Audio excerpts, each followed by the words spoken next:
swords. I'm looking for mine. Where do I mean, doesn't he make you want to go fight with him? Or alongside of him? That's the way it is for me. Powerful words, encouragement. Yes, we are to breathe fire, but for a good cause. Now to the girls. I get pictures like this. The fair maidens. They have a different wiring. I think you see this longing to be loved. Isn't that a beautiful picture? Amazing. It shows so expressive. There's a lot of girls who they want to be on the adventure too. And they're thinking, it's just me. I can't fight dragons. I can't. So I see two different ways that female readers are drawn to the fantasy story. One is to be the one who goes alongside the warrior. I'll ride with you. I can't fight, but I'll be there to bind up your wounds and encourage you and tell you how great you are. You're my hero. Go out there and fight.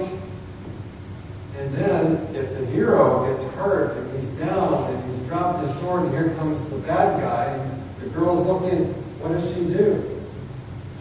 That's so watch out, bad guys, you know. And that's the heart of a woman. And I also see this desire to be, maybe there's some women who do want to fight. They do want to get in on the battle. Another long to be one. They want to be a warrior. And so, for example, in Lord of the Rings, we have the females who are the encouragers. They are the ones to help. But we also see someone like Eowyn who goes out and battles as well. And so we have two different kinds of womanhood. The one who wants to be the helper, the support, the encourager, and also the sword maiden, the one who wants to get out and mix it up with them. You know what I'm saying? And a good fantasy story will offer both options. Here's one of mine. She's the second option. She's going to go out there and fight. That's Sapphira. I think there's a great line in my story where someone says, aren't you going to give Sapphira a weapon? And someone says, Sapphira is a weapon. So, those of you who read the stories know that. So anyway, I see the female mystique is really satisfied in a couple of ways through fantasy, and her desires are fulfilled.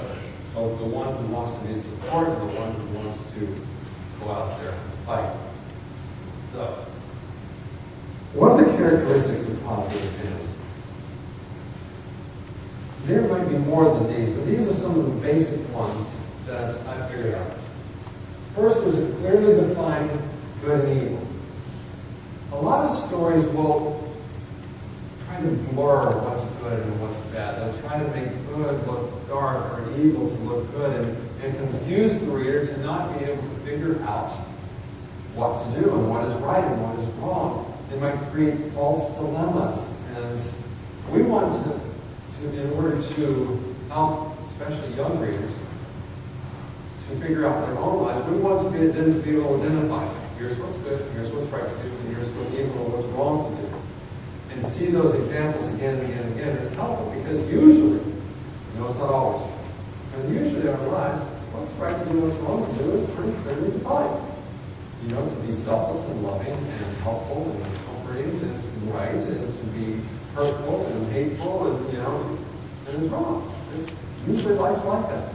I know there are some times when it's difficult, but I think young readers should be trained to think usually it's clearly defined. Second one, we have a virtuous hero or heroine. Now, I don't mean perfect in all ways. I think it's good to show that a hero may have a lot to learn, may need wisdom, may need experience, but we don't want a hero or heroine who's actually immoral, deliberately so, who lies or cheats or steals or is immoral in other ways, and then make a hero out of that person. Here's where I start stepping on toes. For example, Indiana Jones is not a good fantasy hero. He is immoral. He's very immoral. But they still make a hero out of him anyway. And they show his immorality. So yes, that's manly. That's what you do. That's what men are. That's not good. A lot of people like Harry Potter. I'm not a completely negative Harry Potter, anti-Harry Potter guy, but there are a lot of things about the stories that bother me. The fact that Harry and his friends lie, they cheat, they steal, and they get away with it. And not only that, the author creates the story so that they have to do these things in order to succeed, and the story rewards them for it. For example, in the Goblet of Fire, not only does Harry cheat all the way through the contest, the teachers and the headmaster help him to cheat, and it works. The adult figures in his lives help him and counsel him to cheat. And it works. That is not good fantasy. That teaches our kids the wrong thing. A lot of people get upset about the magic, but to me that's just the fantasy part of it. The worst part of those stories is teaching kids that doing wrong is okay. And the stories literally do that. And that troubles me a lot. Violence is not gratuitous. We talked about that. We want the violence to be good versus evil, and we want each violent act to have a purpose. So the reader goes, I see why he had to fight, because he was rescuing somebody or helping the poor or the oppressed or the enslaved. There are some stories out there where they just have violence just so they can show the blood and the guts and the gore and get people excited about that. There are times when we have to step up and fight. And good fantasy is going to show non-gratuitous violence. Adults are not all evil or foolish. Especially with young adult fantasy, we often see that the kids are the only smart ones. Or, if there's an adult, he's the bad guy. One fantasy series called A Series of Unfortunate Events is like this, where every single adult is either the bad guy or is just so stupid they cannot function. It's really pathetic. And we want, now it's true, some adults are stupid. Okay, I know. Present company accepted. I know the adults here aren't like that. But some adults are wise. Some adults are helpful. Yes, some adults are even evil.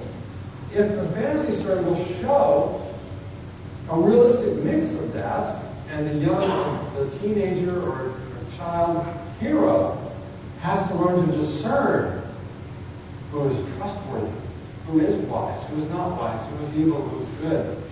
That is an exercise in reality. As young people have to learn which adults to trust. This is proper, this is good. We don't want all adults to be evil or foolish and stupid. It's not realistic at all. Bad behavior has consequences. Remember, I said that the hero doesn't have to be perfect in all ways, but if he makes a mistake, we don't want the story to reward him. We want things to fall apart.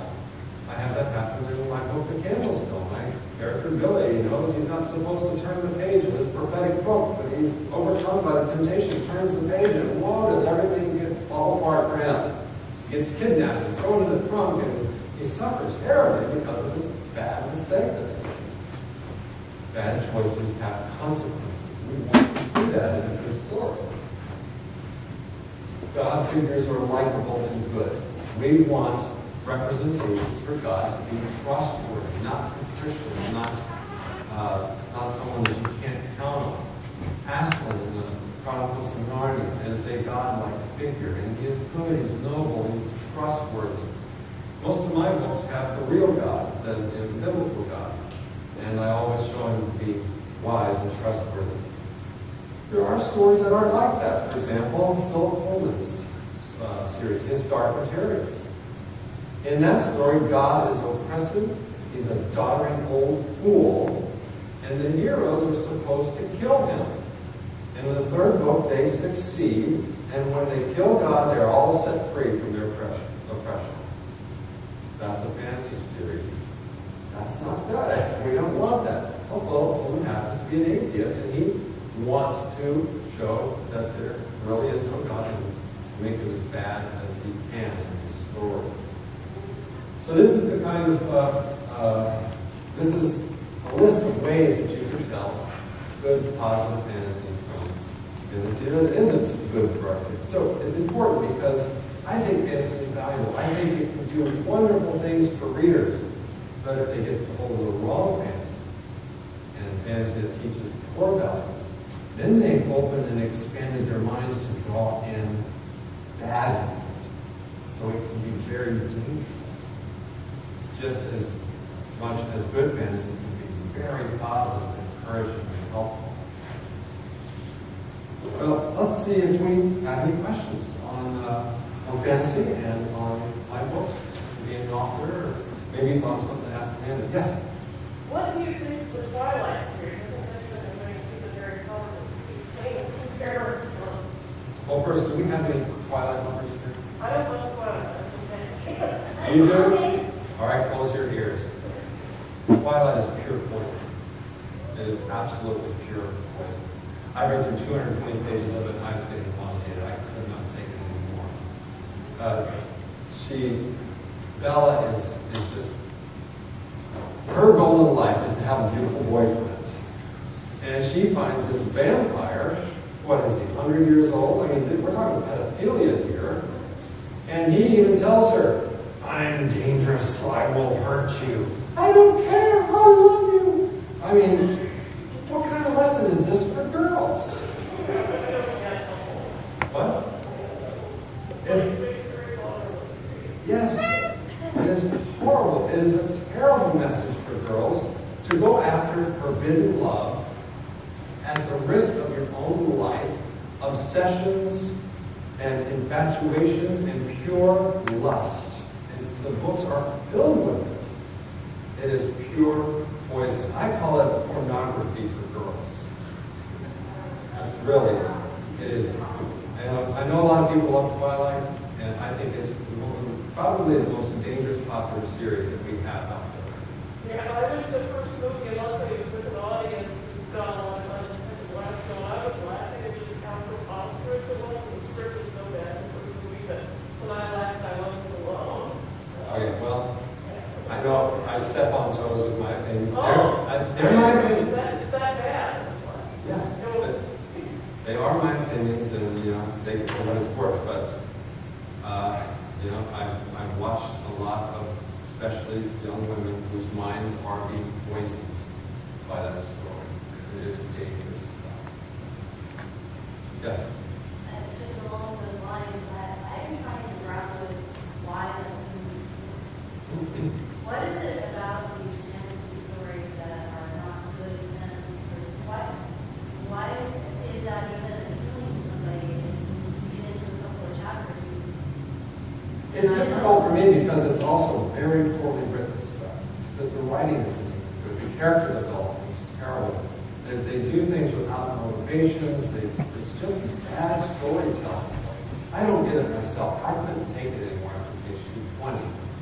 But I think that one thing that I mentioned is this longing to be loved. There are a lot of lonely girls out there, and they want to have, they assign their value by how others perceive them rather than their own self-worth and self-evaluation.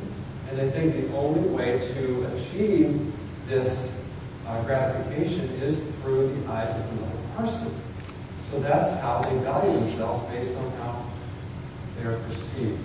And one of those ways is to have a guy who thinks I'm pretty, who thinks I'm nice, who wants to be around me, and that builds up the esteem. But you know how fragile that is. The guy's going to be gone the next day, and they live a roller coaster of life. And they don't understand that they shouldn't be living by emotions, they should be living by what is right and true and a bedrock foundation. And it isn't how a guy looks at you, it's how God views you. That is where the esteem should come from. That God thought you were valuable enough to send a Savior who died for you. And that's the ultimate story. That's the hero story for all the ages. And that self-sacrificing kind of hero is parallel to the love of God for us. So they have to, they cannot separate realism from fakeness.